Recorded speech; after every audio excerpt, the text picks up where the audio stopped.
এনসিপির সমাবেশে সহিংসতার ঘটনায় থমথমে গোপালগঞ্জ। প্রশাসনের জারি করা কারফিউ বহাল থাকবে কাল বেলা 11টা পর্যন্ত। এরপর 3 ঘন্টা শিথিল থাকার পর পরবর্তী নির্দেশ না দেয়া পর্যন্ত চলবে কারফিউ। এই ঘটনায় এখন পর্যন্ত আটক করা হয়েছে 25 জনকে। ঘটনাস্থল পরিদর্শন করেছেন ঢাকা রেঞ্জের ডিআইজি ও অতিরিক্ত কারা মহাপরিদর্শক। এদিকে সহিংসতার ঘটনায় জড়িতদের কোনো ছাড় দেয়া হবে না বলে হুঁশিয়ারি দিয়েছেন স্বরাষ্ট্র উপদেষ্টা। গোপালগঞ্জ প্রতিনিধির তথ্য ও চিত্রে ডেস্ক রিপোর্ট। শেকড় থেকে শিখরে। বুধবার জুলাই পদযাত্রা ও সমাবেশকে কেন্দ্র করে আইনশৃঙ্খলা রক্ষা বাহিনীর সাথে দফায় দফায় কার্যক্রম নিষিদ্ধ আওয়ামী লীগ ও নিষিদ্ধ সংগঠন ছাত্রলীগ নেতাকর্মীদের সংঘর্ষ হয়। ভাঙচুর করা হয় জেলা কারাগার সহ বিভিন্ন স্থাপনা। সংঘর্ষের পর আইনশৃঙ্খলা পরিস্থিতি ঠিক রাখতে জেলা জুড়ে টহল দিচ্ছে আইনশৃঙ্খলা রক্ষাকারী বাহিনী। এখনো পর্যন্ত 25 জনকে গ্রেফতার করা হয়েছে। প্রথমে 22 ঘন্টা কারফিউ দেওয়া হলেও পরিস্থিতি নিয়ন্ত্রণে সময় বাড়ানো হয়েছে শুক্রবার বেলা 11টা পর্যন্ত। তবে কারফিউ উপেক্ষা করে জীবিকার তাগিদে কাজেও বের হয়েছেন গোপালগঞ্জের সাধারণ মানুষ।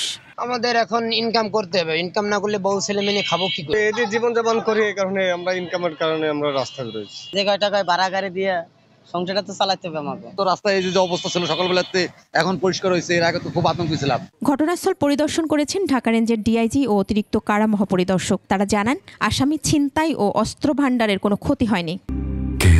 শেকড় থেকে শিখরে। এই যে ঘটনা ঘটলো, এর জন্য শান্তি শৃঙ্খলা রক্ষার জন্য যা যা করণীয় আমরা ব্যবস্থা নেব। কোনো সন্ত্রাসীকে দোষীকে আমরা বিন্দুমাত্র ছাড় দিব না। আমাদের বাইরের যে পরিস্থিতি ছিল সেটা হয়তো সেনাবাহিনী, তারপরে আমাদের বিজিবি এবং অন্যান্য আইন শৃঙ্খলা রক্ষাকারী বাহিনী যদি না আসতো তাহলে হয়তো আমাদের জন্য কিছুটা ডিফিকাল্ট হয়ে যেত, বাট ওনাদের সহযোগিতায় আমরা এটাও রক্ষা করতে পেরেছি। এদিকে স্বরাষ্ট্র উপদেষ্টা জাহাঙ্গীর আলম চৌধুরী জানান, সরকারের কাছে গোয়েন্দা তথ্য ছিল, তবে এত বড় আকারে হবে সেটা জানা ছিল না। গোয়েন্দাদের তো তথ্য ছিল, বাট এত পরিমাণ যে হবে ওই তথ্যটা হয়তো ছিল না। আমরা তো নির্দেশনা দিছি ওখানে, এখন ওখানে ভবিষ্যতে যেন এই ধরনের ঘটনা না ঘটে, কারে কোনো ছাড় দেওয়ার প্রশ্নই ওঠে না। সংঘর্ষে নিহত 4 জনের মরদেহ ময়না তদন্ত ছাড়াই দাফন করা হয়েছে। আহত 10 পুলিশ সদস্যের মধ্যে 4 জনকে চিকিৎসার জন্য ঢাকায় নিয়ে আসা হয়েছে। তবে এখনো পর্যন্ত এই ঘটনায় কোনো মামলা হয়নি।